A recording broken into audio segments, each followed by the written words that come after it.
Baik, Bismillahirrahmanirrahim. Assalamualaikum warahmatullahi wabarakatuh. Selamat sore dan salam sejahtera semuanya. Semoga semuanya dalam keadaan sehat walafiat dan saya yakin teman-teman yang ada di link Zoom kali ini dalam keadaan bahagia ya dan orang-orang sukses, amin Allahumma amin ya. Baik, Bapak Ibu sekalian, pada kesempatan kali ini senang sekali saya diberi kesempatan untuk berbagi sharing kepada teman-teman dan berdiskusi bersama terkait dengan manajemen perawatan luka iskemik ya. Jadi kalau kita bicara luka iskemik berarti eh, apakah ada yang pikiran apakah ini sama dengan arterial ulcer?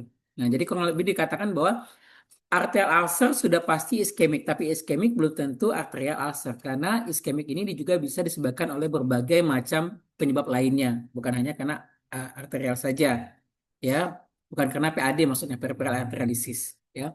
Baik, teman-teman, perkenalkan nama saya Idramsa, ya, Anda bisa panggil saya Pak Idram saja, dan saya basicnya memang adalah perawat dari S1, S2, spesialis medical bedahnya di UI, dan saat ini saya adalah mahasiswa doktoral di Universitas Indonesia. Untuk pekerjaan saya pernah ada di Puskesmas, kemudian di rumah sakit, dan sekarang saya di Poltekkes Kemenkes Bengkulu, ya. Tapi saya juga menjalankan praktek mandiri sejak tahun 2017, ya. Baik, teman-teman, kalau berbicara terkait dengan gangguan pada pembuluh darah kaki atau dikenal dengan peripheral artery disease, ini merupakan penyakit pada pembuluh darah kaki bagian perifer, ya, di mana terjadinya penyempitan arteri di ekstremis bawah. Dan 20 sampai dengan 30% pasien DM ini mengalami PAD. Saat ini, mengapa tinggi sekali ya penderita diabetes? Pertama, karena usia harapan hidup meningkat. Makanya ada yang kalau ada yang bilang orang dulu umurnya lebih panjang dibanding dengan orang zaman sekarang, itu tidak ada data. Tidak ada data. Datanya menunjukkan justru orang zaman sekarang lah yang usia harapan hidupnya lebih tinggi dibanding orang zaman dulu. Dampak dari peningkatan usia harapan hidup ini muncullah berbagai macam peningkatan penyakit degeneratif, salah satunya diabetes. Dan diabetes ini 20-30% pasiennya umumnya dia mengalami gangguan pada pembuluh darah perifernya, terutama di area kaki. Ya, itu umumnya sering terjadi 20 sampai dengan 30%. Nah, bagaimana bisa terjadi gangguan penyempitan pada pembuluh darah di area kaki ini? Ini disebabkan karena adanya aterosklerosis. Aterosklerosis berarti ada dua kata, ada ateroma dan ada sklerosis. Yang dikatakan ateroma berarti ada plak. Berbeda dengan arteriosklerosis. Kalau arteriosklerosis itu adalah kekakuan pada pembuluh darah dan itu umum terjadi pada lansia di mana terjadi penurunan elastisitas pembuluh darahnya. Sedangkan ini adalah aterosklerosis, adanya plak, adanya penumpukan baik dari lemak ataupun tumpukan dari trombus ya pada dinding pembuluh darah arteri tadi. Nah, dan datanya menunjukkan bahwa luka iskemik ya 5 sampai dengan 15 kali ini lebih besar resikonya diamputasi. Kayak nanti teman akan ketemu dengan pasien diabetes, dia mengalami gangguan aliran darah, kemudian terjadi luka iskemik dan berakhir dengan amputasi. Ya. Nah, bagaimana patofisiologinya terjadi luka iskemik ini, teman-teman? Tadi ya, bisa karena terjadinya aterosklerosis atau peripheral arterialis menyebabkan terjadinya peripheral arterialisis tadi, penyakit kaki perifer. Kemudian juga bisa disebabkan karena diabetes angiopati, ya gangguan pada pembuluh darahnya. Kemudian adanya emboli atau adanya trombosis bekuan darah, ya. Kemudian bisa jadi pada pasien dengan hipotensi berat, ya. Jadi aliran sirkulasinya terjadi penurunan sehingga berisiko terjadinya gangguan pada aliran darahnya. Jadi aliran darahnya bisa mengalami penyempitan ataupun penyumbatan pada arterinya. Dan nanti kemudian akan terjadi iskemik dan sebagai bentuk dari gangguan dari aliran darah tadi. Nah, kalau kondisinya sudah terjadi gangguan aliran darah, ini menyebabkan kekurangan oksigen dan nutrisi ke jaringan yang mengalami perlukaan tersebut. Sehingga teman-teman akan ketemu nanti dengan pasien diabetes, dia mengalami luka dan teridentifikasi luka iskemik akan mengalami nyeri. Berbeda dengan pasien yang neuropati, dia tidak mengalami nyeri walaupun lukanya pada posisi yang sama dengan pasien yang berbeda, ini bisa menunjukkan respon yang berbeda juga. Nah, seperti kita, bagaimana mekanisme luka iskemik ini menjadi tantangan untuk disembuhkan? Pertama adalah kita ketahui yang namanya penyembuhan luka normal itu dia membutuhkan oksigen, membutuhkan sel imun, ya, leukosit segala macam. Kemudian dia membutuhkan juga nutrisi. Nah, pada luka iskemik yang terjadi gangguan aliran pembuluh darah tadi, yang terjadi apa? Inflamasinya memanjang. Ya, inflamasinya memanjang. Inflamasi yang idealnya tadi berlangsung 4 sampai dengan 6 hari secara fisiologisnya, tetapi pada pasien dengan luka iskemik, inflamasinya tadi bisa lebih dari 6 hari. Kemudian pada luka iskemik itu fibroblasnya tidak aktif, sel-sel aktifnya tidak bekerja dengan optimal. Kemudian pembentukan pembuluh darahnya juga terjadi gangguan dan terbentuklah jaringan nekrotik. Oleh karena itu kalau teman-teman ketemu dengan luka yang teridentifikasi iskemik, ya, sebaiknya teman-teman tidak melakukan debridement agresif, ya, tidak melakukan debridement agresif. Karena mengapa? Kondisi ini akan memperburuk kondisi lukanya tadi, ya. Jadi perlu yang tahap awalnya adalah perlu dipertimbangkan untuk perbaikan perfusi. Jadi kolaborasi untuk perbaikan perfusi. Karena ini sering banget teman-teman terjadi kondisi luka yang teman-teman menganggap wah ini lukanya warna hitam lukanya. Oh, berarti ini saya harus lakukan mechanical debridement. Ya, hanya dengan agresif teman-teman membuang eh, jaringan nekrotiknya tadi tanpa mempertimbangkan apakah pasiennya tadi sirkulasi perfusinya sudah baik atau belum. Nah, ini yang terjadinya resikonya untuk terjadi perluasan luka. Kemudian lukanya semakin luas, semakin parah dan ternyata kadang bisa mengarah terjadinya infeksi sampai dengan ke infeksi sistemik seperti itu. Jadi ingat ya teman-teman, pada kondisi dengan luka iskemik sebaiknya teman kita tidak melakukan debridement secara agresif atau tidak melakukan pembersihan luka atau membersihkan jaring mati tadi secara agresif itu tidak direkomendasikan. Nah, umumnya teman-teman, luka iskemik ini terjadi pada ujung jari kaki, ya, kemudian pada lateral kaki, pada tumit dan area-area distal dari area kaki. Ini yang paling sering terjadi, ya. Kemudian kondisi lukanya bagaimana? Dasar lukanya itu pucat dan kering, ya, pucat dan kering, ya. Nah, itu teman-teman luka nggak boleh kering ya, tahu ya, karena eh, konsep perawatan luka yang benar itu adalah lembab, bukan kering. Ya. Jadi pada kondisi ini adalah lukanya terlihat pucat dan kering, kemudian nekrosis hitam, terutama pada derai gangrennya, kemudian tidak banyak eksudat, cairannya nggak banyak, kering dia. Ya, lihat gambar yang pertama ini, teman-teman. Kemudian kulit sekitarnya tipis dan mengkilat, mengkilap, ya. Kemudian rambut kakinya juga hilang. Ini adalah kondisi-kondisi menunjukkan bahwa pasien ini pasien kasus pasien diabetes tetapi dia teridentifikasi mengalami iskemik pada area kakinya tadi. Ya, seperti ini tanda-tandanya. Keluhannya apa? Nyeri hebat saat istirahat benar. Tapi kalau dia digantung dengan dia gantung ya, digantung dengan dia setengah dengan duduk dengan digantung itu nyerinya akan sedikit berkurang.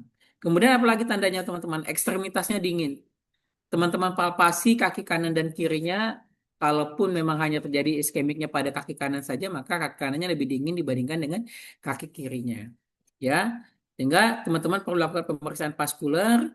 Kemudian bahkan hasil pemeriksaan vaskulernya menunjukkan kalau teman-teman pulsasi daerah dorsalis pedisnya itu lemah. CRT-nya bahkan lebih dari 3 detik. Kalau teman-teman cek ABPI-nya, ankle brachial index-nya itu kurang dari 0,9. Ini akan teman-teman temukan. Nah, sebagai untuk wawasan kita bersama, ini saya akan menjelaskan terkait perbedaan antara luka iskemik, luka pada gangguan pena, insuficiensi pembuluh darah pena, kemudian luka neuropati. Kalau luka iskemik, relatif pasiennya akan mengalami nyeri. Sedangkan kalau pasien dengan neuropatik itu tidak nyeri. Mau teman-teman obok-obok kakinya, lukanya nggak nyeri. Tapi kalau dia terjadi iskemik nyerinya berat sekali, kalau luka pena itu nyerinya ringan. Nah itu ya teman-teman akan ketemu nanti pasiennya saling bercerita, kok saya sakit ya? Kok saya nggak sakit? Nah itu tadi bedanya. Di satu sudah mengalami gangguan pada iskemik ataupun pena, satu mengalami neuropati, luka neuropati. Kemudian kalau luka iskemik berarti aliran darahnya tadi terganggu, lukanya relatif kering. kering di luar, dalamnya bonyok ya. Kalau luka pena karena gangguan aliran balik ke penanya sehingga terjadi penumpukan cairan, ternyata relatif cairannya lebih banyak, lukanya lebih banyak cairan atau terlihat basah.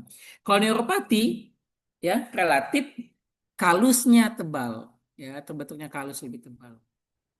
Kemudian terkait dengan area. Kalau iskemik relatif terjadi pada area-area ujung.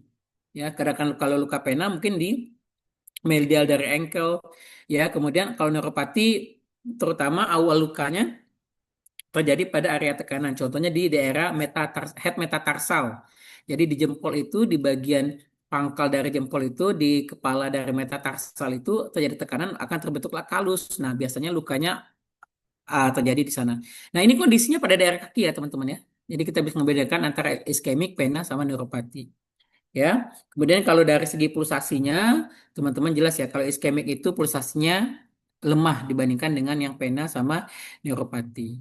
Nah, teman-teman, seandainya teman-teman ketemu dengan pasien yang iskemik tadi karena peripheral arterial disease tadi atau PAD tadi, ya, maka lukanya tadi akan membutuhkan tantangan dalam penyembuhannya. Bahkan bisa terjadi infeksi berat termasuk selulitis dan osteomyelitis, infeksi pada tulangnya. Ya, kemudian terjadi iskemik ya pada tungkainya, bahkan terjadi gangren yang akhirnya berisiko untuk terjadinya amputasi. Ya, kemudian juga penyakit arteritis ini kalau terjadi pada area lain dia akan meningkatkan risiko serangan jantung dan stroke. Ya, nah teman-teman, kalau sekarang kita lebih spesifik membahas terkait dengan luka iskemik karena arterial ulcer. Ya, kalau arterial ulcer berarti luka kronisnya tadi terjadi karena penurunan aliran darah iskemik ke area atau terjadi iskemik ke daerah jaringan perifer, terutama di ekstremitas bagian bawah, ya, karena penyebab yang sudah saya jelaskan tadi. Itu. Nah, manajemen komprehensifnya dari arterial ulcer ini pertama adalah kita harus mampu melakukan evaluasi dan diagnosis awal. Ini peran perawat utama. Dalam ketemu kasus seperti ini, teman-teman evaluasi dan diagnosis awal. Apakah pasien ini mengalami arterial ulcer atau tidak? Ya. Setelah itu, teman-teman, kalau memang teridentifikasi adanya arterial ulcer, teman-teman harus kolaborasi untuk revaskularisasi. Konsulkan ke dokter bedah vaskulernya, ke dokter vaskulernya, ya. Jika memang ada indikasi, jika memang ada indikasi terjadinya arterial ulcer dan pasien membutuhkan revaskularisasi. Lalu nanti kita lanjutkan perawatan luka, kemudian pencegahan dan pengendalian infeksi, serta manajemen penyerta, serta edukasinya. Nah, teman-teman, ini tadi ciri-ciri arterial ulcer ya, terutama pada daerah ujung tampilannya teman-teman bisa lihat pada gambar tadi dan tadi sudah saya jelaskan juga. Nah, teman-teman perlu ini mengkaji evaluasi dan diagnosis awal pada pasien tersebut. Jadi ada pasien datang dengan teman-teman, ada luka di daerah ujung kakinya, seperti gambar tadi. Teman-teman kaji dulu, ada tidak riwayat penyakit pasien tadi? Apakah dia ada diabetes?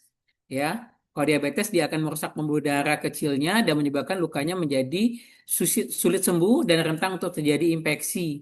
Kemudian cek juga diabetes biasanya dia berisiko terjadinya aterosklerosis, kemudian terjadinya neuropati perifer, kemudian hiperglikemia tadi akan mempercepat atau memperburuk terjadinya inflamasi yang berarah ke infeksi nantinya. Ya. Kemudian kaji juga apakah pasien ada hipertensi. Ya, salah satu mengkaji hipertensi pastinya adalah dengan pengukuran tekanan tekanan darah.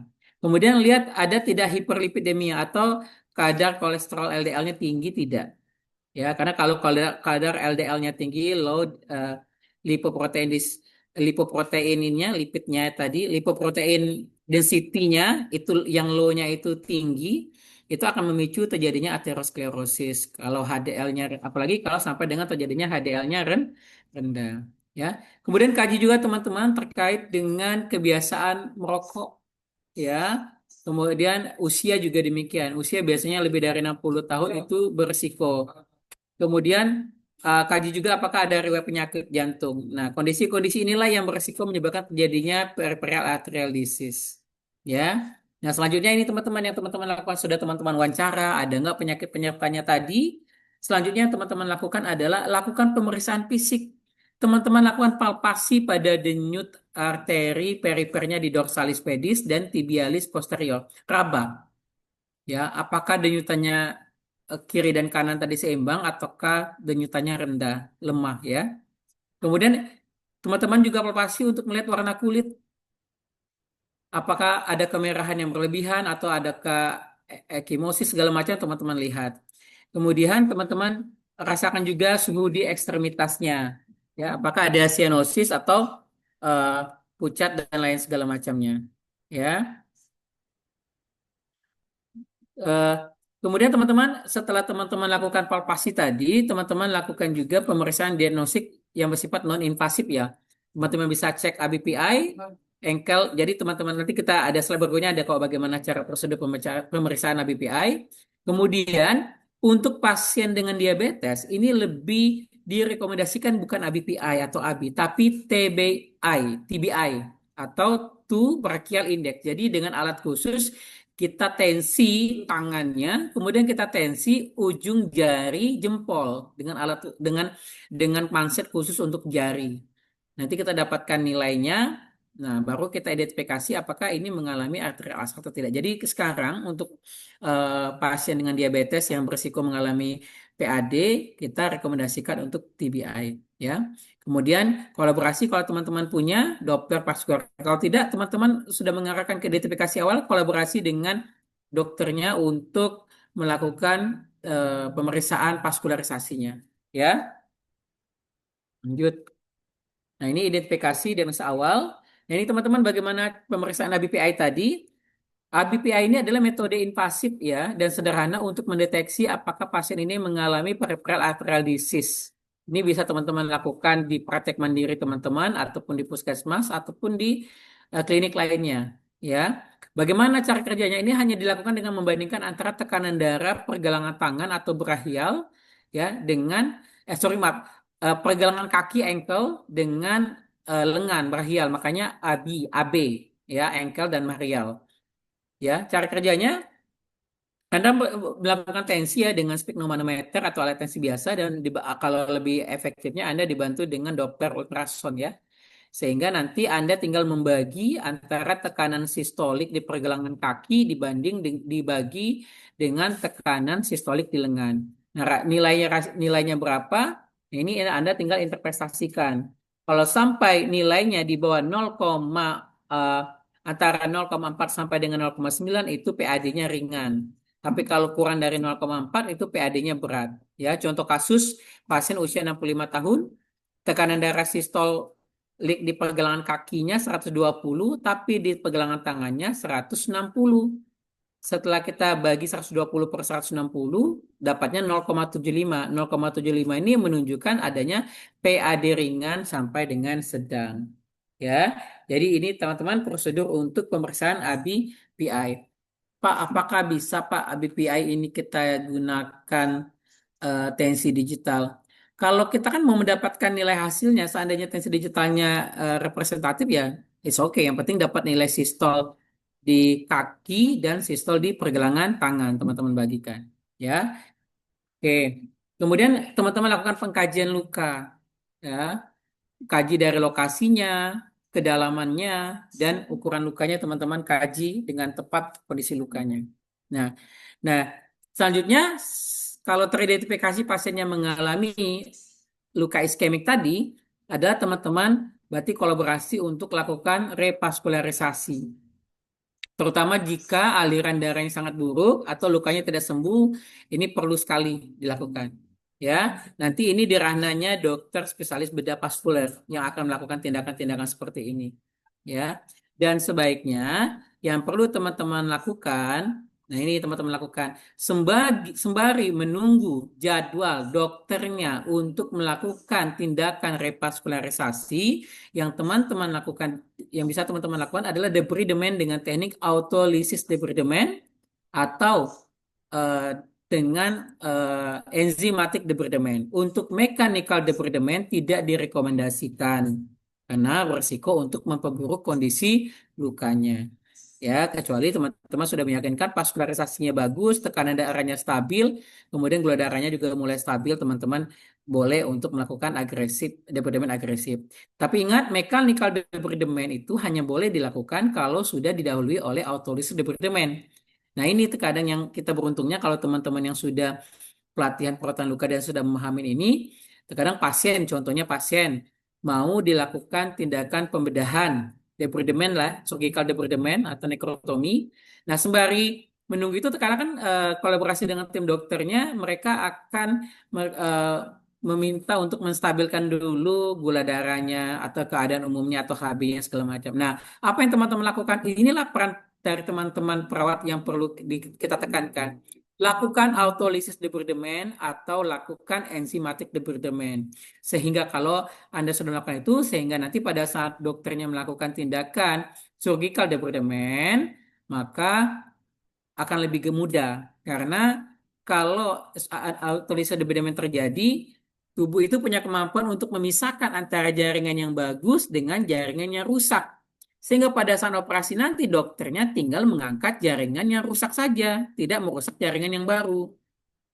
Begitu juga tadi, dokternya pun saya rasa juga tidak akan berani dia melakukan debridement agresif kalau revaskularisasinya belum membaik, ya, karena berisiko untuk terjadi perluasan. Makanya penting sekali untuk autolysis debridement atau enzymatic debridement, ya.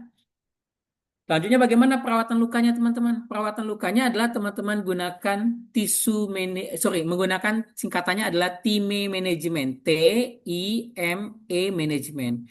T yang pertama adalah tisu management. Pada tisu manajemen ini artinya adalah kalau ketemu luka, teman-teman pikirkan ada upaya apa yang teman-teman lakukan untuk membersihkan jaringan mati yang berwarna hitam dan kuning dari permukaan luka. Itu tisu manajemen. Artinya pada pengkajian luka ini teman-teman harus lihat dulu warna dasar luka. Teman-teman harus pahami, yang namanya warna dasar luka kalau melihat bentuknya itu banyak ragamnya. Tetapi secara konsensus internasional atau kesepakatan internasional, luka itu hanya dikelompokkan menjadi tiga, yaitu warna merah, warna kuning, dan warna hitam. Yang dikatakan luka berwarna merah, kalau lukanya warnanya merah terang, merah muda, merah gelap, itu merah. Kondisi luka warna merah ini adalah lukanya bersih dan granulasi serta atau bentuknya epitel. Kalau ketemu dengan luka yang sudah berwarna merah seperti ini, prinsip perawatannya adalah pertahankan kelembaban, hindari trauma. Yang sering terjadi, mohon maaf, yang sering terjadi luka merah-merah seperti ini, teman-teman tempel apa? Teman-teman tempel supratul atau tempelkan kasa.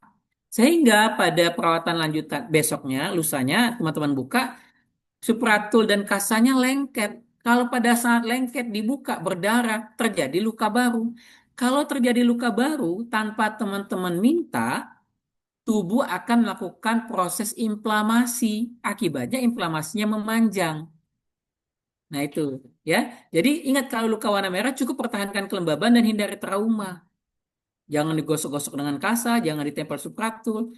Nah, supratulnya tidak salah, supratulnya bagus. Tetapi penggunaannya yang salah. Makanya kalau saya mendefinisikan perawatan luka modern, definisi perawatan luka modern itu adalah bukanlah perawatan luka yang menggunakan produk-produk modern. Karena mengapa? Di luar sana banyak sekali orang yang sudah menggunakan produk-produk modern, seperti contohnya ya, separatul tadi atau tula tadi, kemudian kasa, itu udah produk modern, udah salep, tapi prinsip yang digunakannya masih konvensional. Supratul itu hanya boleh digunakan untuk luka yang kondisinya tertutup. Contoh luka yang sudah di heating, boleh teman-teman gunakan.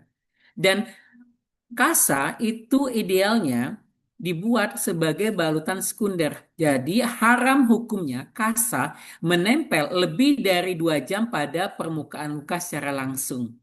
Karena dia dibuat untuk menjadi balutan sekunder, bukan balutan primer, bukan balutan yang menempel langsung ke luka. Jadi itu ya, ini yang sering terjadi teman-teman. Jadi ketemu luka warna merah, cukup pertahankan kelembaban dan hindari trauma. Ya, dan bisa menggunakan dengan produk-produk modern jadi, ataupun menggunakan bahan-bahan herbal yang diyakini ada medical grade-nya, it's okay, bisa. Itu yang pertama di merah. Kemudian teman-teman akan ketemu dengan warna dasar luka yang kuning. Ada yang kuning terang, kuning kehijauan, kuning pucat, kuning kecoklatan. Itu semuanya dibilang kuning. Disepakatin itu kuning. Kondisi luka kuning berarti kondisi lukanya avaskularisasi atau pembuluh darahnya, daerah lukanya tersebut tidak bagus.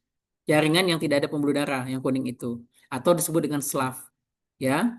Prinsip perawatannya kalau ketemu warna kuning, percepat dia menjadi warna merah. Begitu juga dengan hitam. Hitam itu hitam gelap, hitam kecoklatan, hitam kehijauan adalah hitam. Kondisi lukanya adalah nekrotik. Prinsip perawatannya percepat menjadi warna merah. Tetapi ingat tadi, pada kasus dengan arterial ulcer atau dengan luka iskemik tadi, teman-teman tidak direkomendasikan untuk melakukan debridement atau pelepasan jaringan jaringan mati tadi dengan agresif. Jikalau perfusinya belum teman-teman perbaiki. Jadi ingat, untuk melakukan tisu manajemen, teman-teman harus mampu mengidentifikasi warna dasar luka. Kalau ketemu warna dasar luka merah aman, tinggal teman-teman rangsang untuk tumbuh jaringan kulit jaringannya, nanti akan tumbuh juga jaringan epitelnya. Kalaupun ketemu dan eh, jaringan lukanya warnanya kuning dan hitam, teman-teman percepat dia menjadi warna merah. Bagaimana percepatan menjadi warna merah, teman-teman? Ya, jadi kuning dan hitam cepat-cepat dia jadi warna merah. Teman-teman dikasih waktu 2 sampai dengan 4 minggu target waktunya untuk membuat luka ini menjadi warna merah. Kalau sampai dengan 2 sampai dengan 4 minggu luka yang teman-teman rawat tidak menjadi warna merah segar, teman-teman pertanyakan apakah teknik atau bahan yang teman-teman gunakan sudah efektif atau belum. Paham ya teman-teman ya? Jadi di tisu manajemen awal ada 2 sampai dengan 4 minggu pertama, percepat dia menjadi warna merah. Paling lama 2 sampai dengan 4 minggu. Kalau bisa selesai 1 minggu, lebih baik. Ya, itu. Nah, sekarang bagaimana caranya untuk membuat luka ini segera menjadi warna merah? Caranya adalah pertama dengan, kalau saya mengingatkan ke teman-teman ya, kalau pelatihan tuh, nah ingat aja dengan MABES. MABS, mechanical, autolysis, biological, enzimatik, dan surgical. Pertama adalah mechanical. Kalau ketemu dengan luka yang warna hitam dan kuning, teman-teman percepat dia, buat dia menjadi warna merah. Teman-teman bisa menggunakan namanya teknik ghost. Teknik ghost atau dengan debridement pad. Contoh, teman-teman ketemu dengan luka warna kuning ini lunak. Ya teman-teman bisa tempelkan kasa. Tempelkan kasa, nanti kalau ada jaringan yang rusaknya akan menempel di kasa, ya teman-teman angkat, ambil dengan pinset, buang. Itu cara yang gampang, namanya debridement pad atau teknik ghost. Yang kedua adalah CSWD. CSWD singkatan dari konservatif subwound debridement. Kalau ketemu dengan luka yang berwarna kuning dan hitam, teman-teman buang jaringan matinya dengan menggunakan benda tajam, gunting aja. Tapi ingat tadi teman-teman, kalaupun teman-teman ketemu dengan luka yang warna kuning, tapi revaskularisasinya belum bagus ya, vaskularisasinya belum bagus, perfusi yang kurang bagus, teman-teman autolisis dulu, lunakkan dulu, ya, baru dilakukan pembuangan jaring mati dengan menggunakan benda tajam. Kemudian yang ketiga, teman-teman bisa membuang jaring mati tersebut dengan hidropressor, dengan air yang bertekanan, semprot aja teman-teman, seperti nyetim motor ibaratnya ya, tapi dengan air yang bertekanan, dengan tekanan-tekanan tertentu. Kemudian juga bisa menggunakan ultrasonic debridement. Jadi dengan menggunakan gelombang tertentu, ya. Nah, selanjutnya bagaimana mempercepat luka warna merah? Teman-teman bisa melakukan namanya autolysis debridement. Yang dikatakan dengan autolysis debridement adalah upaya membersihkan jaringan mati dengan cara memberi kesempatan tubuh untuk membuang jaringan matinya sendiri. Jadi sebenarnya tubuh kita itu di luka itu punya kemampuan untuk melepaskan jaringan matinya atau jaringan rusak itu bisa dilepas sendiri. Karena mengapa? Di daerah luka itu ada enzim protease, ya, enzim protease, ya. Enzim inilah nanti yang akan memisahkan mana jaringan yang bagus, mana jaringan yang sehat, itu dia akan memisahkan. Tetapi enzim ini hanya akan bekerja kalau lukanya dibuat dalam kondisi lembab. Ingat lembab, berarti tidak basah, tidak kering. Kalau ketemu dengan lukanya banyak cairan, artinya teman-teman kasih bahan yang bisa menghisap cairannya seperti menggunakan foam, sehingga permukaan lukanya lembab. Kalau permukaannya luka lembab, enzimnya akan bekerja, jadi dia nanti akan memisahkan. Gampang dia terpisah. Sehingga pada pertemuan berikutnya, teman-teman tinggal angkat saja mana yang rusak tadi, tanpa mengganggu jaringan yang bagus. Itulah autolysis debridement. Kalau ketemu dengan luka yang kering, teman-teman buat dia lembab. Jadi luka itu tidak boleh kering teman-teman, tapi lembab. Lembab itu Tuhan menciptakan tubuh kita, kulit kita lembab. Makanya teman-teman pakai hand body lembab. Lembab itu tidak basah, tidak kering. Pegang ujung hidung teman-teman, itulah kondisi lembab yang paling bagus. Lembab Jadi kalau ketemu luka banyak cairan, kasih bahan yang menghisap sehingga permukaan lukanya lembab. Kalau lukanya terlalu kering, teman-teman lunakan untuk dia bisa menjadi lembab. Nah, di sini yang perlu teman-teman tekankan. Yang perlu teman-teman ingat pada kasus luka iskemik. Kalau teman-teman ketemu dengan luka iskemik yang kering, dry gangrene, ya, yang kering, sebaiknya tadi ini pengecualian. Teman-teman jangan kasih krim atau kasih salep banyak-banyak. Jadi tidak boleh dilakukan pelunakan di sana. Karena apa? Resiko untuk terjadi perluasan, pembusukannya perluasan. Ya, itu teman-teman. Nah, berarti bagaimana untuk menciptakan permukaan luka tadi lembab? Teman-teman bisa menggunakan zinc cream, bisa menggunakan hidrogel, bisa menggunakan hidrokoloid. Teman-teman bisa gunakan. Diberikan selama 2 sampai dengan 3 hari.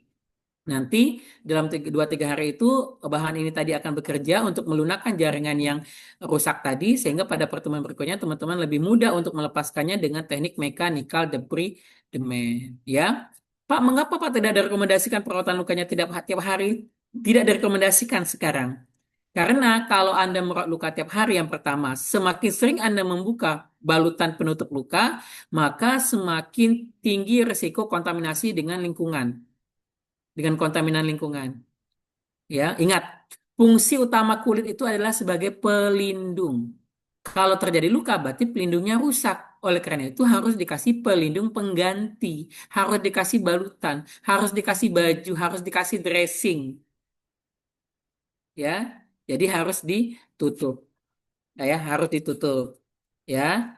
Jadi itu pertama ya. Jadi kalau Anda memerawat luka tiap hari, resiko untuk kontaminasi dengan bakteri, kemudian kontaminasi dengan lingkungan itu akan tinggi sekali resikonya. Yang kedua adalah ada proses yang namanya pertumbuhan jaringan itu akan mulai. Kalau hari ini dia sudah ada rawat, jaringannya mulai terstimulasi untuk tumbuh. Besok paginya langsung diganggu.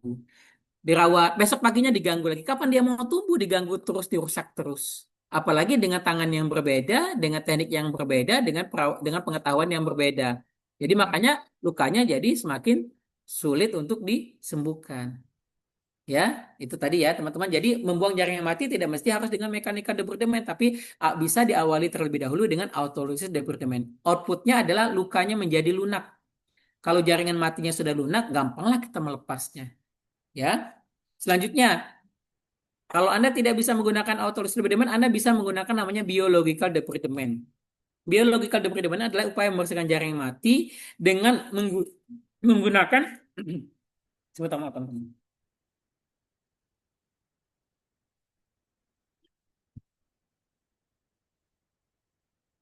Teman-teman bisa menggunakan makhluk hidup seperti larva atau maggot atau belatung. Perawatan di sini adalah kita dengan sengaja meletakkan telur belatung steril ke permukaan luka.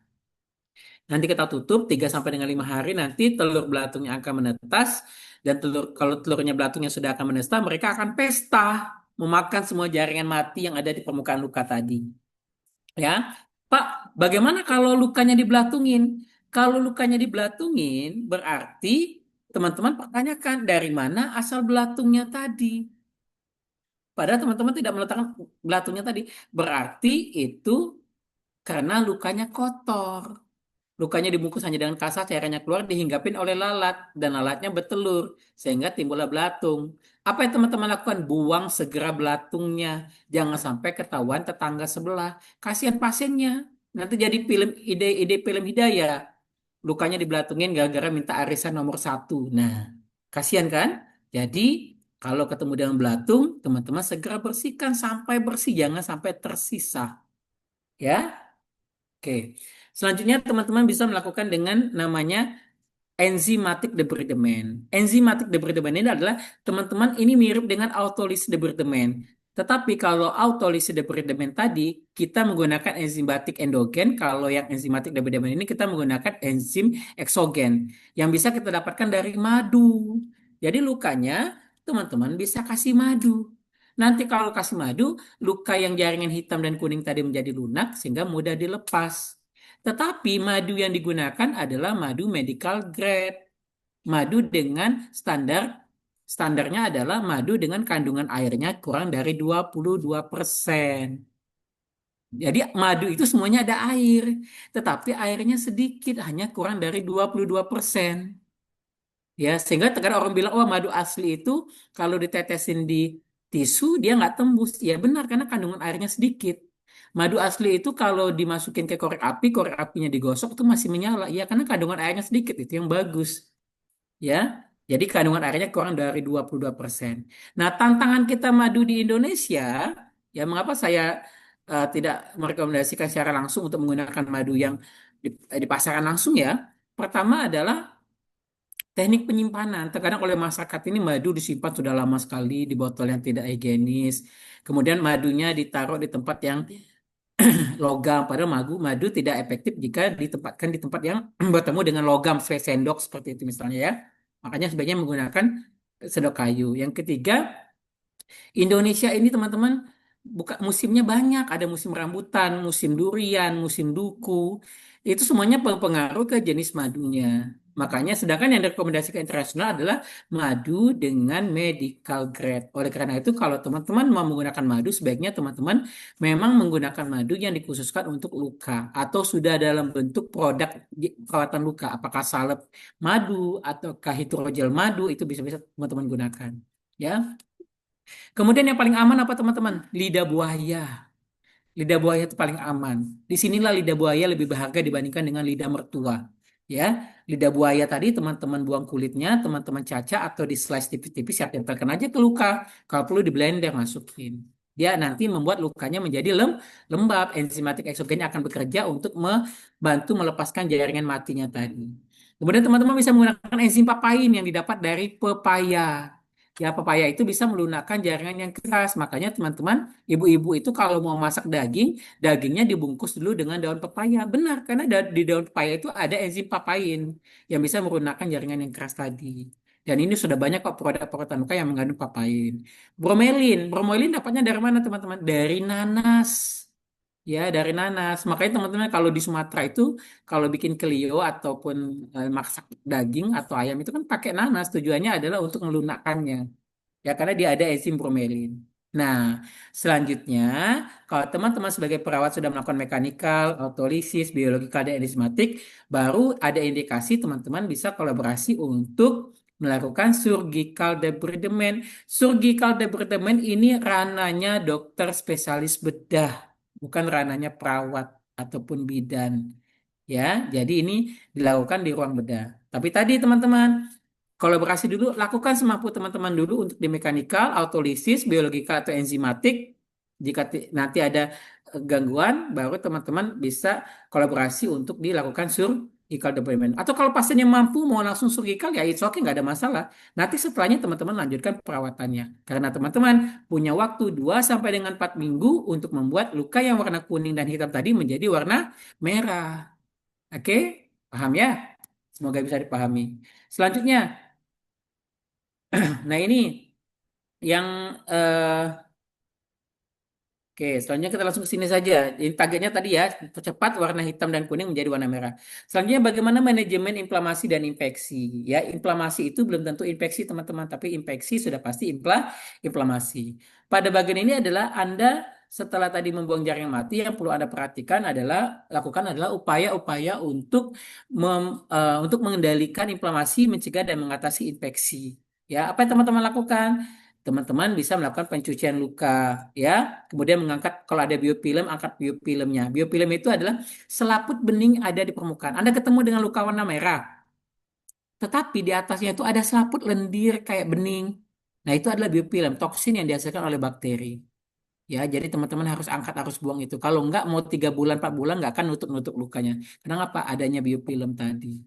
Ya, kemudian teman-teman bisa menggunakan spray PHMB segala macam. Nah, ingat teman-teman ya, apakah semua luka itu infeksi?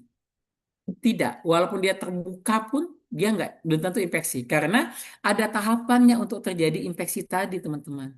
Pertama adalah luka itu akan terjadi kontaminasi. Makanya perawatan luka itu teman-teman kita tidak eh, prinsip perawatan luka itu tidak steril. Ingat, prinsip perawatan luka tidak steril. Saya tekankan di sini, prinsip perawatan luka saat ini tidak steril. Ya, yang dimaksud dengan tidak steril artinya jangan merawat luka dengan memaksa membuat permukaan luka itu steril. Kalau alat dari dulu sampai dengan sekarang harus menggunakan, diusahakan untuk menggunakan alat yang steril. Nah, yang dimaksud di steril di sini adalah jangan memaksa untuk membuat permukaan luka itu steril. Kalau dulu prinsip perawatan lukanya adalah perawatan luka steril, sehingga kita selalu menggunakan bahan-bahan antiseptik ya untuk membuat permukaan luka itu steril. Jadi kita menggunakan betadin, alkohol, iodin povidon, rifanol, kita gunakan H2O2. Tujuannya untuk membuat permukaan luka steril. Nah, sekarang upaya-upaya tersebut dihindari lagi.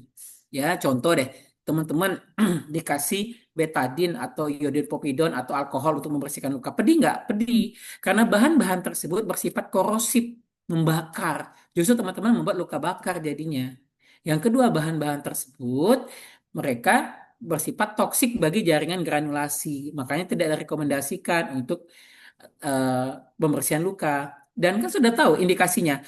Alkohol 70% atau iodin pepidon 10% atau betadine 10% hanya boleh digunakan untuk kulit yang tertutup. Contoh teman-teman mau injeksi, teman-teman bersihkan dulu pakai alkohol itu benar. Tapi kalau luka nggak boleh. Teman-teman mau menginsisi, mau piercing kah, mau potong tali pusat kah, teman-teman bersihkan dulu areanya pakai betadine. Mau sunat misalnya, bersihkan dulu area yang mau dipotong tadi pakai betadine. Tapi kalau sudah terjadi perlukaan, jangan lagi dibersihkan betadine atau iodin pepidon ataupun dengan alkohol. Iodin popidon ataupun betadine hanya direkomendasi terluka hanya 0,1%, bukan yang 10% gitu. Nah, kan tadi ingat ya, ingat semua luka belum tentu infeksi. Karena untuk terjadinya tahapan infeksi, dia harus melalui tahapan ini dulu, kontaminasi. Kontaminasi, kolonisasi, kritikal kolonisasi, kemudian spreading baru dengan spreading atau infeksi lokal, baru nanti infeksi sistemiknya. Ini adalah tahapan dari terjadinya infeksi. Nah, ini juga tantangan juga teman-teman, ketemu dengan luka misalnya ada pasien di tusuk apa namanya kena pisau, teman-teman heading ini masih sering kita ketemui, langsung dikasih antibiotik. Nah, itu eh, boleh advokasi ke tim dokternya, sepenting itukah penggunaan antibiotik pada pasien tersebut, karena itu kan baru kontaminasi. Kontaminasi apa teman-teman? Kontaminasi dan COVID cukup cuci saja, cuci mandi selesai, karena kontaminasi. Nah, setelah kontaminasi kalau tidak teratasi dia akan terjadi kolonisasi. Selanjutnya akan terjadi kritikal kolonisasi. Nah, biofilm tadi terbentuk di kolonisasi dan kritikal kolonisasi ini tadi. Baru nanti berisiko terjadinya infeksi. Kalau sudah terjadi kritikal kolonisasi, sebaiknya teman-teman perawat harus kolaborasi dengan dokternya. Ya, oke. Nah, baik teman-teman, ini adalah klasifikasi. Nanti mungkin teman-teman bisa baca apakah apakah semua dari intervensi tindakan ini tadi dilakukan pada semua jenis luka? Jawabannya tidak. Tidak semuanya, tergantung kondisi lukanya. Makanya teman-teman di sinilah harus mengambil keputusan kapan teknik-teknik ini teman-teman gunakan. Contoh, misalnya pasiennya masih berada pada tahap kontaminasi. Berarti teman-teman cukup cuci saja, cuci dengan sabun gentle antiseptik. Kalau nggak ada sabun gentle antiseptik yang khusus untuk luka, pakai saja sabun bayi. Karena sabun bayi itu antiseptiknya lembut dan dia non toksik, kan nggak pedih di mata, lebih aman. Jadi cuci lukanya dengan sabun gentle antiseptik. Jangan menggunakan NaCl saja. Teman-teman mencuci muka, contoh muka teman-teman. Bersih nggak kalau cuma dengan air saja? Tidak, tapi harus menggunakan sabun khususnya. Ya, ya. Jadi kita bisa menggunakan sabun khusus. Kemudian angkat biofilm. Kalau dia nggak ada biofilm ya jangan diangkat. Kemudian teman-teman spraykan dengan gentle antiseptik seperti PHMB boleh. Ya, kemudian gunakan antimicrobial dressing. Kalau kontaminasi dan kolonisasi belum perlu teman-teman menggunakan antimicrobial dressing seperti balutan silver, kadexomer iodine, ini belum perlu. Ya, gitu ya teman-teman ya, teman-teman bisa pilih. Oke. Nah, selanjutnya adalah teman-teman yang terpenting dari luka selanjutnya adalah terutama di iskemik, teman-teman pertahankan kelembaban. Ingat, pertahankan kelembaban. Karena prinsip perawatan luka sekarang adalah perawatan luka lembab, bukan perawatan luka kering. Artinya kalau di ruangan ini masih ada teman-teman yang mengevaluasi luka, lukanya sudah kering atau belum? Berarti itu masih konvensional, belum modern. Nih, contohnya gambar lukanya udah kering ini. Tapi apakah ini sembuh? Belum. Karena ini lukanya kering. Justru kita mau ini kita lepaskan, gambar luka ini kita lepaskan. Berarti kita harus menggunakan balutan. Nah, balutan tadi teman-teman, ada balutan yang bersifat primer, ada balutan bersifat sekunder, dan ada balutan yang berfungsi sebagai fiksasi. Balutan primer adalah balutan yang bisa menempel langsung ke luka. Boleh menempel langsung ke luka. Contohnya zinc cream, krim, metcopazin teman-teman oleskan ke sini boleh. Hidrogel boleh, hidrokoloid boleh, madu boleh, lidah buaya boleh, foam boleh. Ini jenis-jenis balutan primer. Kasa ada nggak di sini teman-teman? Tidak ada kasa di sini. Kasa itu balutan sekunder. Jadi sudah dikasih zinc cream, sudah dikasih salep, sudah dikasih bioplacenton, ya teman-teman kasih kasa boleh. Ya, ini kan sering kita ketemu dia sudah menggunakan bahan modern.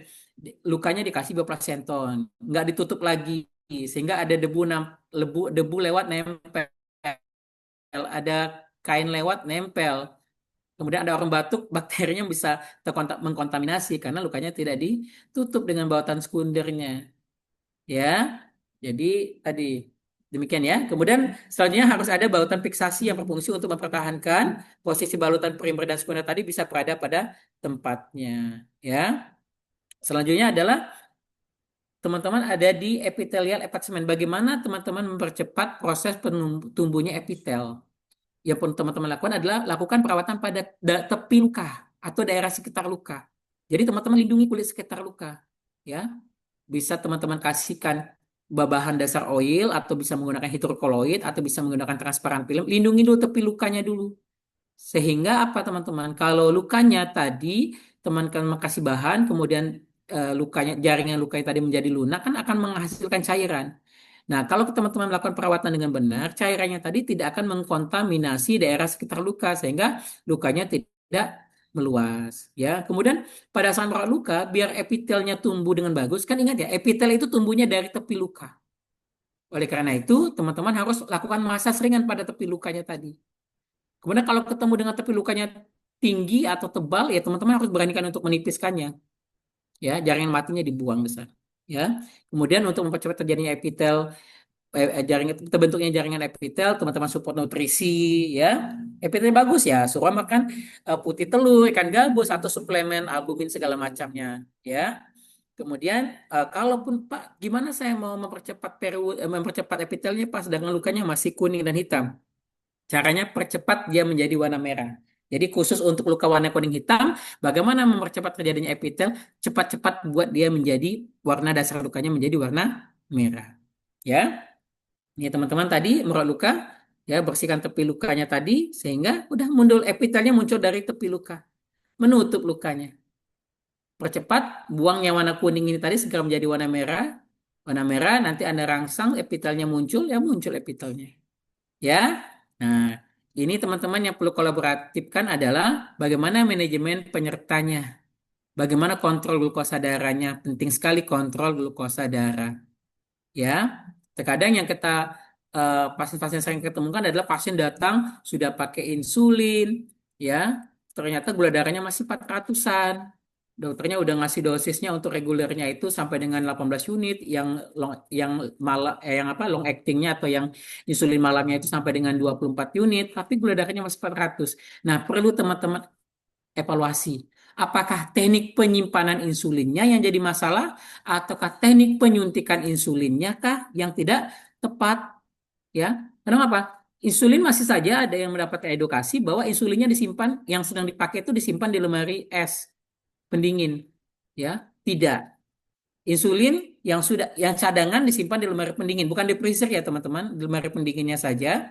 Tapi kalau insulin yang sudah dipakai tidak direkomendasikan untuk disimpan di lemari pendingin. Karena mengapa?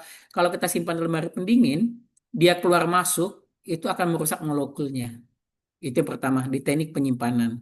Terkadang pasien udah pakai tadi, karena penyimpanannya salah, gula darahnya justru nggak turun. Yang kedua adalah teknik penyuntikan. Kita masih sering sekali pasien yang disuntikan deltoid. Ingat teman-teman searching sekarang kalau insulin pentil itu tidak di deltoid, tidak di daerah imunisasi, tapi di daerah yang glembernya dari lengan bagian atas. Nah, itu masih sering kita ketemu seperti itu teknik-teknik penyuntikan yang tidak tepat. Ya, oke. Kontrol gula darah bisa kolaborasi, kemudian kontrol tekanan darah teman-teman penting sekali ya. Kita kendalikan, bantu untuk mengendalikan tekanan darahnya, kemudian kolaborasi juga untuk pengendalian kadar kolesterolnya, ya. Kemudian kolaborasi juga, advokasi dan kolaborasikan apakah pasiennya memerlukan atau mendapatkan indikasi untuk menggunakan antiplatelet, ya, gitu. Itu kolaborasinya. Nah, ini yang kita pelajari tadi adalah eh, framework dari perawatan luka, TIMA, Tissue Management, Inflammation, Infection Control, Moisture Balance, dan Epithelial Aids. Nah, sekarang bagaimana implementasinya kalau ketemu luka? Ya, teman-teman, kalau ketemu luka nggak usah pusing-pusing, lakukan 3M. Ketemu luka, cuci. Cuci tadi bagaimana? Kan cuci menggunakan NaCl atau air layak minum. Boleh nggak air mineral, air botol? Boleh. Yang tidak direkomendasikan tap water atau air keran. Kalau di luar negeri itu rekomendasi internasional boleh menggunakan air keran. Tapi di Indonesia kita tidak merekomendasikan penggunaan air keran. Tapi kita menggunakan NaCl atau air layak minum. Ya, air mineral juga boleh. Dengan menggunakan sabun gentle antiseptik non toksik mencuci lukanya. Ya, kalau sudah mencuci lukanya, teman-teman lakukan adalah membuang jaringan mati, ya, membuang jaringan mati tadi. Jadi gini, untuk tahap mencuci luka berarti ini adalah implementasi dari intervensi tadi, implementation infection control.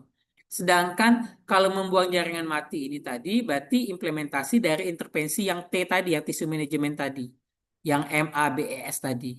Kalau memilih balutan berarti implementasi dari intervensi M, memberi balutan yang tepat. Jadi ketemu luka, cuci. Sudah cuci, buang jaringan matinya. Mau pakai mekanikal kah?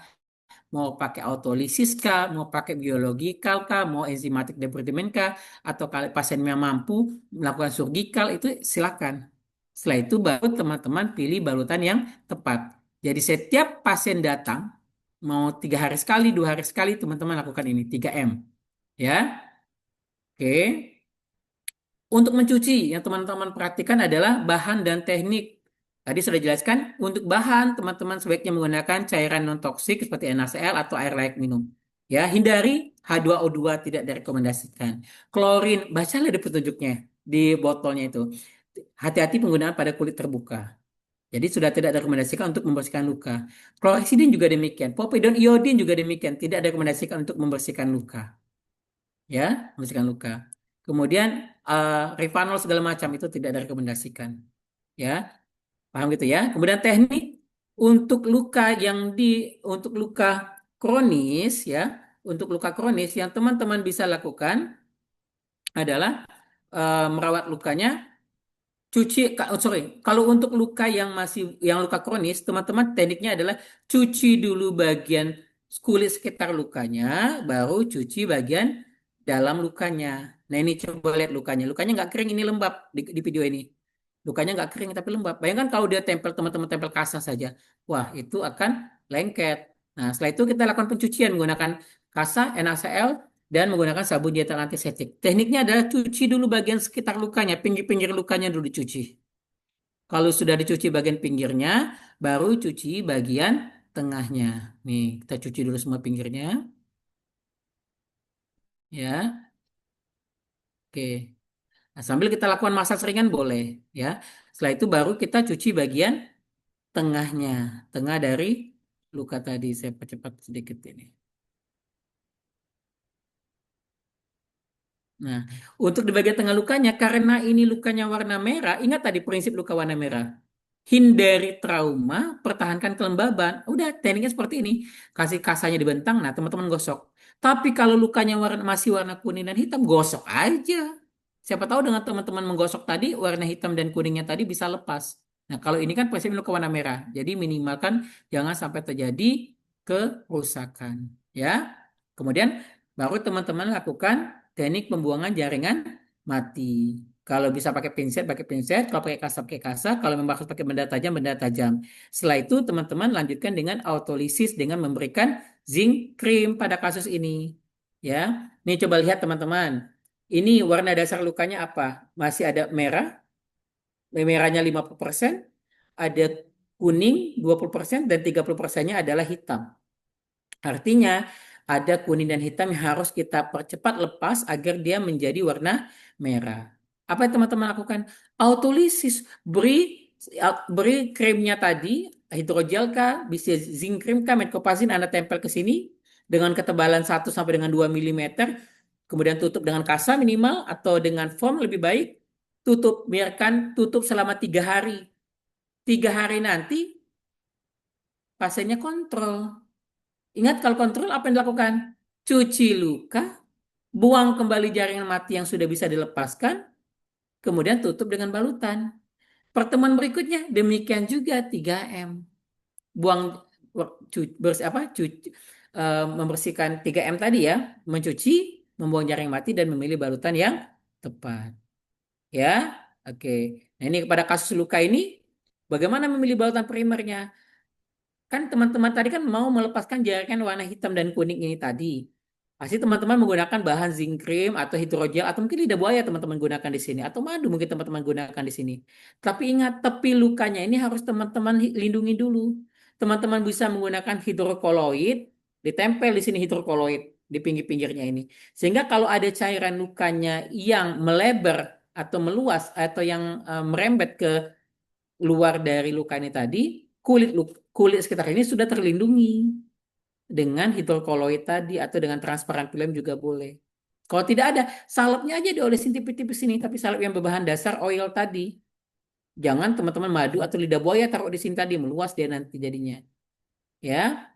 Kemudian teman-teman bisa tempelkan kadexomor iodin atau dengan menggunakan medcopazin tadi untuk autolisis, tutup. Sekundernya apa? Bisa teman-teman pakai foam, ya, bisa pakai kasa. Kemudian teman-teman berikan balutan ortopedic wool ya pada kasus seperti ini. Jadi intinya teman-teman, perawatan luka arteri ini harus difokuskan pada mengembalikan aliran darah, kemudian mensupport proses percepatan penyembuhan luka, menghindari intervensi agresif sebelum sirkulasi membaik, kemudian Anda perlu kolaborasi untuk mengontrol penyakit penyerta dan mengedukasi pasien secara intensif.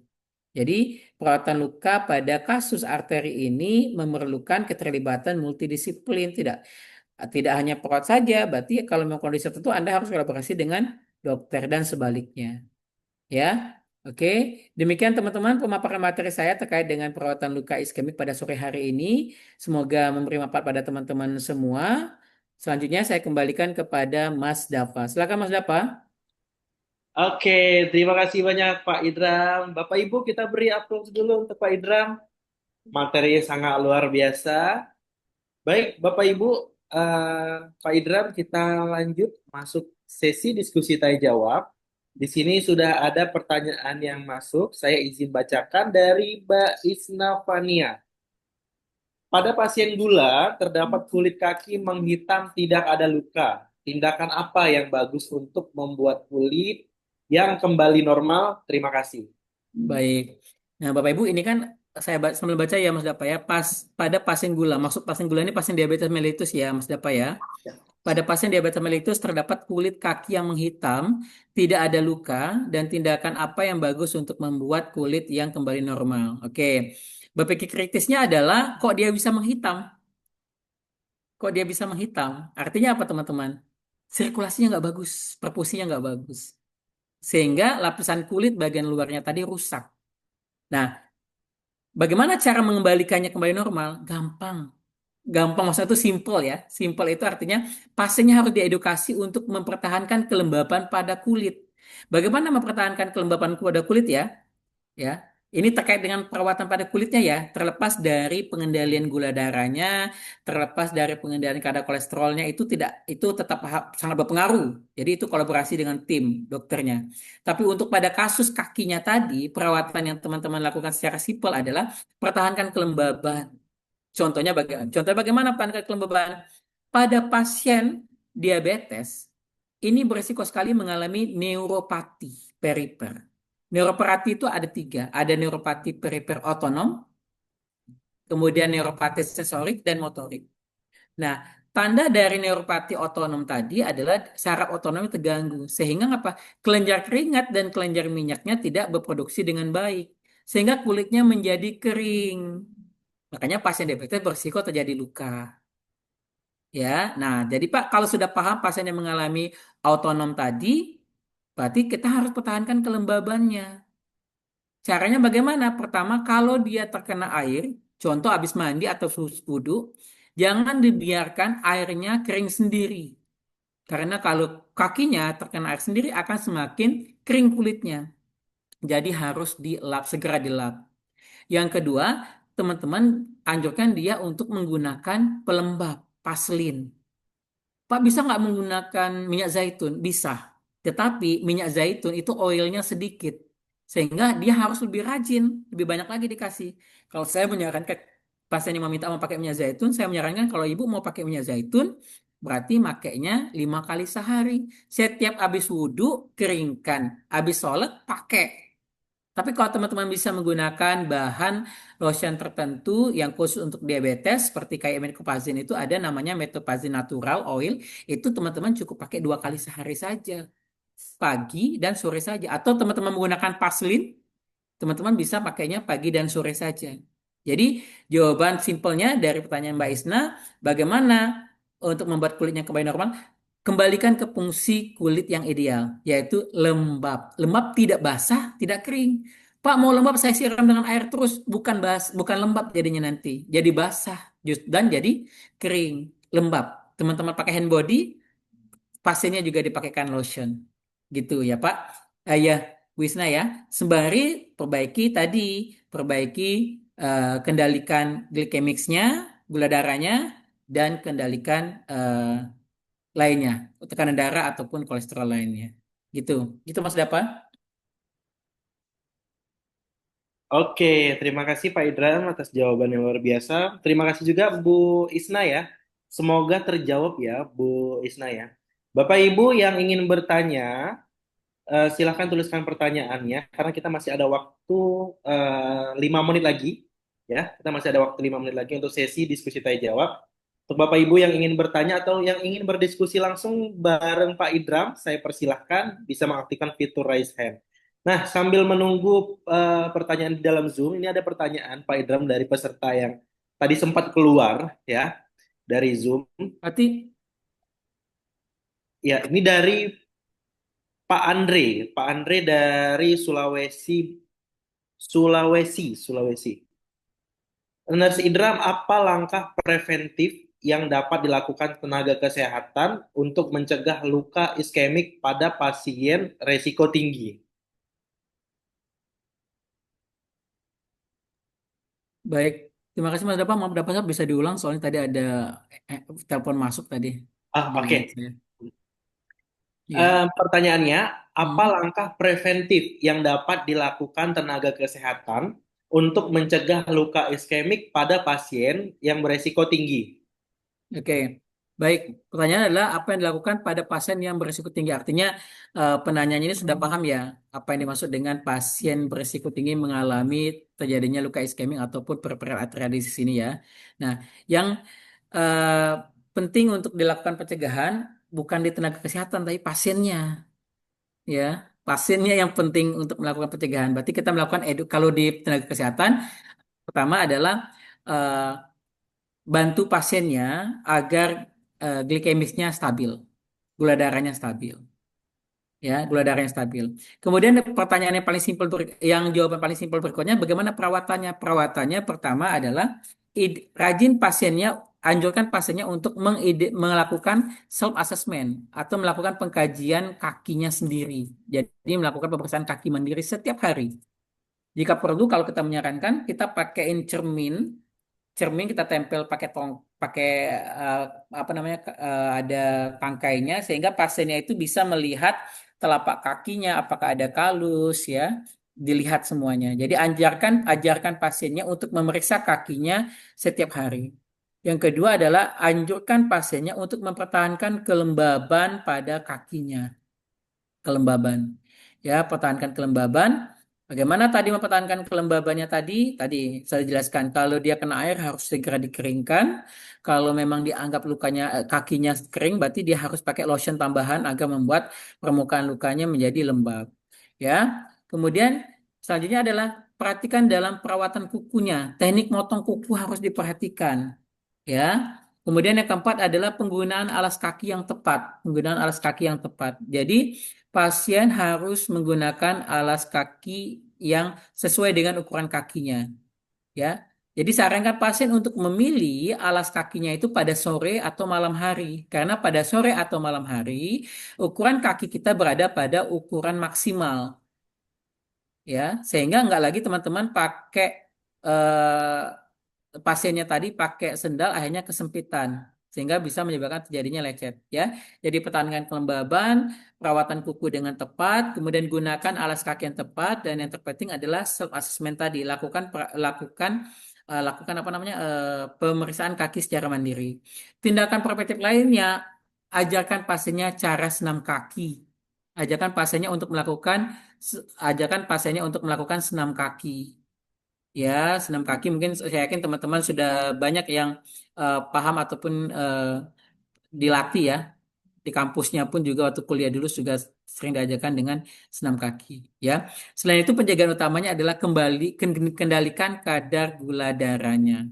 Itu yang terpenting. Ya, demikian Mas Dapa. Oke, terima kasih Pak Idram. Semoga terjawab dan nanti jawabannya akan saya sampaikan juga ke Mm. penanya. Oke, Pak Idram kita lanjut ya. Ini ada pertanyaan di dalam Zoom, chat Zoom. Dari Pak Boni Irawan. Apakah krim ruam popok pada bayi bisa bermanfaat sebagai pengganti zinc cream? Oke, krim ruang popok. Kalau ruang popok kan kita pertahankan kelembapannya untuk membalikan skin barrier-nya. Itu krim ruang popoknya seperti apa ya Mas ya? Krim ruang popoknya. Saya tidak tergambar. Ya, Pak Apakah Boni, Pak Boni mungkin bisa. apakah krim ruang popok ini gini, yang apa yang bisa diganti sebagai zinc cream ya? Sebenarnya kita kan tujuan penggunaan tadi zinc cream tadi adalah untuk membuat luka tadi menjadi lembab. Karena kalau luka dalam kondisi lembab, enzim proteasenya tadi akan bekerja secara maksimal untuk melepaskan jaringan matinya tadi dan memisahkan antara jaringan sehat dengan jaringan yang rusak. Itu prinsipnya. Itu prinsipnya. Nah, kalau teman-teman meyakinkan krim ruam popok yang teman-teman gunakan tadi memang efektif mampu mempertahankan kelembaban pada luka, it's okay bisa digunakan. Itu aja kuncinya. Makanya tadi teman-teman pakai lidah buaya bisa, pakai madu juga bisa. Karena apa? Yang mampu mempertahankan kelembaban pada luka, yang mampu mempertahankan kelembaban pada luka. Tetapi kalau misalnya krimnya tadi, bukan popoknya tadi, apa contohnya ya? Kaladin misalnya ya, nggak bisa. Walaupun di Kaladin ada zinc, tidak direkomendasikan. Ya, zincnya itu adalah bahan kandungan tambahan saja teman-teman. Yang kita harapin tadi adalah pelembabnya tadi. Jadi bahan apa saja yang bisa melembabkan bisa digunakan. Ya, gitu ya Pak Boni Irawan ya. Jadi krim Rampopo pada bayi bisa bermanfaat sebagai pengganti krim zinc. Ini untuk apa? Untuk di luka apa di mana maksudnya ya? Tapi kalau pada ruang popok pakai krim zinc nggak ada masalah, lebih bagus.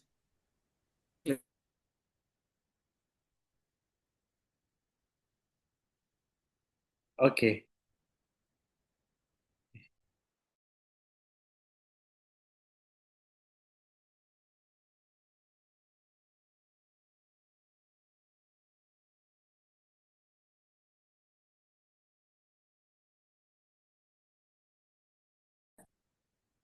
Oke, baik Mas Dapa, maaf tadi ada trouble di sinyal saya. ya, oke. Baik Pak Idram. Nah, ini ada satu pertanyaan lagi nih Pak Idram. Ya, Oh, ada dua. Ini ada case nih Pak Idram dari Pak Nurse Franciscus. Mungkin Pak Idram bisa sambil cek ya. Mohon untuk menjelaskan jenis luka kulit. Mohon untuk menjelaskan jenis kulit luka ini dan juga perawatannya. oke. Jenis luka kulit sebentar.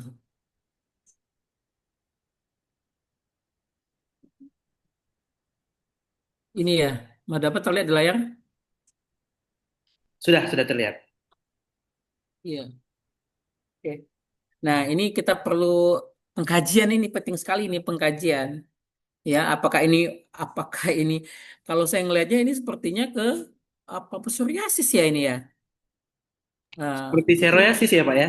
ya, makanya maksudnya penting sekali teman-teman kita melakukan pengkajian ke pasiennya. Ya, kalau kita lihat bentuk ini sebenarnya kalau teknik motonya udah cukup bagus terlihat organnya terlihat dengan jelas sehingga kita bisa mengidentifikasi. Nah, terus ngelihat di permukaan kulitnya, kalau saya mungkin ini kayaknya seperti mengarahnya ke psoriasis. Kondisi seperti ini teman-teman untuk di perawatan ya. Kalau penyembuhan itu nanti ada kolaborasi. Perawatannya simpel sekali teman-teman. Ya, teman-teman gunakan pelembab. Makanya sekarang itu kita ada kayak di Mas Dapa di Ukir itu kita punya natural oil yang buah merah ya. Itu psoriasis cepat banget karena tahan kelembapan. Kalau tidak ada pakai minyak kelapa, cukup teman-teman. Pakai minyak kelapa ya. Gitu ya, Mas Dafa ya. Mungkin ini Mbak Nurse Franciscus bisa tolong nanti dilengkapin hasil pengkajiannya biar kita bahas. Jadi kalau ngeliat bentuknya seperti ini tadi adalah kalau saya ini mencurigai ini ada psoriasis. Oke, Anda harus kolaborasi. Tapi untuk perawatan kakinya cukup pertahankan kelembaban pada ini. Anda bisa gunakan minyak kelapa atau kalau perlu Anda menggunakan natural oil yang buah merah, natural oil yang buah merah. Itu ada kok di online juga ada, di Wooker juga ada itu. Nah, itu lebih lebih cepat. Dan saya pernah beberapa kali merawat pasien yang seluruh tubuh malahan. Tapi memang kita menggunakan bahan yang cukup banyak. Jadi sudah dikasihkan dengan natural merah, kemudian saya tambahkan dengan zinc cream, ya, zinc cream garlic. Kemudian ditutup. Kita tutupin dengan kasa, dan kemudian kita tutup juga dengan orthopedic wall. Tutup, biarkan selama 3 hari. Pasiennya mandinya pada area tertentu saja, tapi pada area yang kering tadi tidak kita cuci.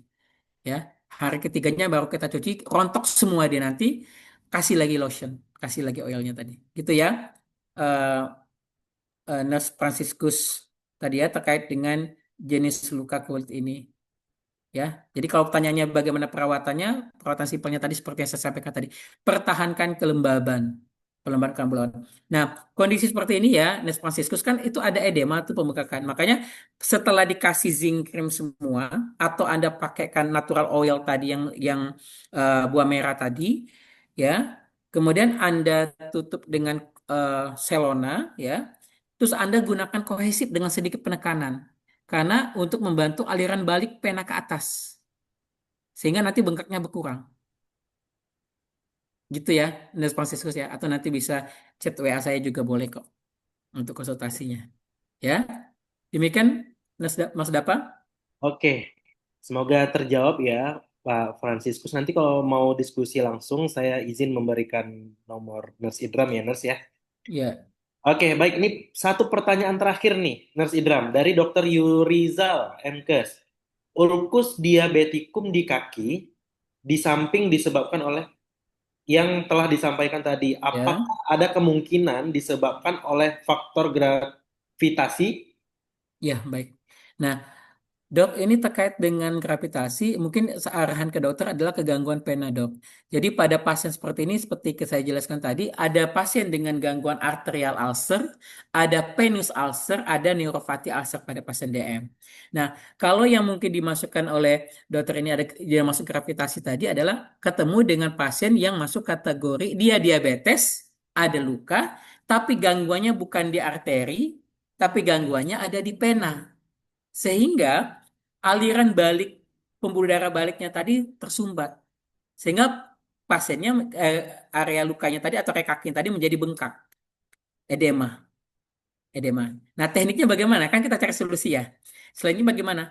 Cari titik di mana titik ya. Ini perawatannya. Kalau terkait dengan pengajian nanti kolaborasi dengan dokter yang lebih paham. Nah, teknik perawatannya adalah cari sampai titik mana pembengkakan. Titik mana pembengkakan dokter lakukan dengan namanya balut tekan. Bisa namanya 4 layer bandage, 4 layer, ya.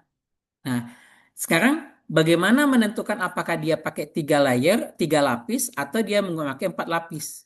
Dokter sebaiknya melakukan ABPI, cek pembuluh, cek ankle brachial indexnya tadi, berapa berapa rasionya tadi untuk ABPI-nya tadi. Nah, baru nanti lanjutkan dengan balut tekan. Ya, jadi eh, jadi jawabannya apakah di samping yang dijelaskan tadi, apakah ada kemungkinan disebabkan oleh patu gravitasi pada kasus venous ulcer? Ya, karena venous ulcer kan aliran darah kakinya mau balik ke atas. Tapi karena ada gangguan sumbatan pada pembuluh darah penanya, sehingga dia nggak bisa mendorong. Makanya kita butuh butuh dengan balut tekan. Jadi cara simpelnya, kalau dia tidak ada luka, tadi lembabkan, sudah lembabkan, dokter berikan balut tekan tadi. Ya, bisa dengan 3 layer bandage atau 3 lapis, bisa dengan 4 layer bandage. Seperti itu. Tuh. Jadi Eh, itu tadi ya terkait dengan gravitasi. Kemudian atau ini arah pertanyaan. Kan saya menebak nih karena pertanyaannya datanya kurang jelas. Apakah ada kemungkinan disebabkan oleh gravitasi? Berikutnya adalah eh, dokter akan mengecek kalau pada PAD ya betul pada saat dia turun, kemudian pada saat kakinya pasien diangkat, apakah ada perubahan warna atau tidak? Kalau ada perubahan warna, berarti pasiennya mengalami bukan venus tapi arterial. Itu mungkin arah pertanyaan. Saya kan berpikir kritisnya, apakah ada kemungkinan disebabkan oleh gravitasi? Nah, gitu ya, dok ya. Karena apa? Dokter akan ketemu juga dengan pasien yang arterial ulcer pada saat digantung sakit sekali. Karena ngapa? Pada saat digantung, digantung, sorry maaf saya terbalik. Pada saat pasiennya diangkat kakinya, dia akan sakit sekali. Karena ngapa? Arterinya berusaha untuk menekan, tapi sumbatan. Jadi iskemik daerah sana akan sakit sekali. Tapi makanya tadi kalau dia digantung, dia nggak sakit. Nyerinya akan berkurang. Itu terkait dengan gravitasi ya. Jadi arah pertanyaannya itu mengenai kan ini kan ulkus diabeticum di kaki, di samping disebabkan oleh yang telah disampaikan tadi, apakah ada kemungkinan gravitasi? Dua kemungkinan. Kalau memang terjadi edema atau pembengkakan berarti venous ulcer. Tapi jika tidak disertai dengan pembengkakan dan pasiennya saat kakinya ditinggikan dari jantung dia akan sakit, berarti itu arterial ulcer. Karena pada saat kakinya ditinggikan dari jantung, aliran darah ke daerah kaki tadi akan menurun sehingga pasiennya akan merasakan nyeri di sana. Gitu ya. Mungkin nanti Dokter Yurizal bisa itu diperjelas lagi arah kasus pasiennya, gitu ya. Tapi penanganannya tadi gitu dok. Jadi kalau memang dia karena penis ulcer tadi, cukup dokter lakukan balut tekan. Ya, sekali balut tekan 3 hari kempes kok nanti. Ya, oke. Demikian Mas Dapa. Oke, terima kasih banyak Nurse Ilham atas jawaban yang sangat luar biasa. Semoga jelas ya, dokter ya. Nanti mungkin bisa diskusi lebih lanjut lagi bersama Nurse Ilham. Baik, Bapak Ibu semua, berhubung memang tidak ada lagi pertanyaan, mungkin saya cukupkan ya Pak Idram ya untuk sesi Sebentar diskusi. Mas Dava itu ada Nurse Franciscus itu bagaimana dengan obatnya? Bagian, oh iya masih ada satu Iya. lagi. Atau ini aja deh untuk Nes Pasisius nanti mungkin bisa dikirimkan konsultasi via WhatsApp ya. Karena mungkin kalau dengan obatnya mungkin akan lebih elegan, akan lebih tepatnya itu akan dijawab oleh tim dokter. Tapi kalau mau secara dari pengalaman saya nanti bisa dikonsultkan ke WA saya gitu.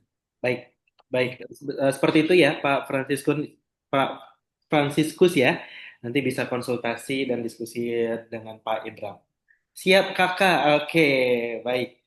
Baik Pak Idram, karena memang sudah berakhir waktu sesi diskusi tanya jawab di webinar pada hari ini, kita cukupkan untuk sesi ini dan sebelum kita berakhir, Pak Idram seperti biasa, saya izin meminta closing statement dari Nurse Idram. Pada Nurse Idram, saya silakan. Baik, terima kasih Nes Dapa. Teman-teman, menjadi orang yang bermanfaat itu lebih baik ya, dan merawat luka itu gampang. Jadi kalau ketemu pasien luka jangan dilepas, tolong dibantu dengan 3M: cuci, buang jaringan mati, dan beri balutan yang tepat. Itu saja. Semoga teman-teman selalu berupaya memberikan manfaat kepada siapapun yang membutuhkan. Demikian Mas Dapa. Oke, terima kasih Nurse Idram atas closing statement yang sangat luar biasa. Bapak Ibu, dan yang terakhir kita izin untuk sesi foto bersama Nurse Idram. Bapak Ibu bisa mengaktifkan kameranya terlebih dahulu. Ya, boleh Bapak Ibu? Oke, ini ada beberapa. Kita coba ambil gambar ya. Baik, Bapak Ibu, hitungan ketiga, berikan senyum termanisnya. Satu, dua, tiga. Oke, sekali lagi Bapak Ibu, satu, dua, tiga. Oke, terima kasih banyak Bapak Ibu yang telah mengaktifkan kamera.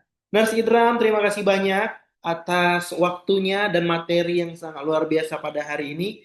Sehat selalu Nurse Idram, kita insya Allah ketemu kembali di next webinar ya, next webinar dengan topik yang lebih menarik lagi nih, Nurse Idram.